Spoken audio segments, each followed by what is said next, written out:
Hey guys, can you solve 7 and inside the parentheses 2 plus 2 minus 3 cube?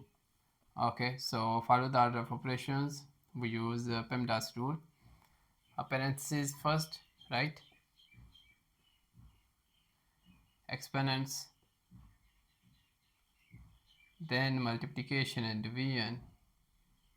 Third, from left to right, and then addition and subtraction from left to right. Now, inside the parentheses, 7 2 plus 2 equals 4 minus 3 cubed, right? Now here is multiply, so multiply first. 7 times 4 equals 28 minus 3 cubed.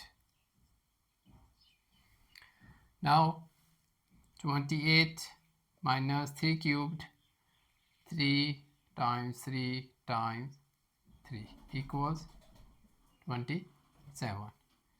So 27, and 28 minus 27 equals 1.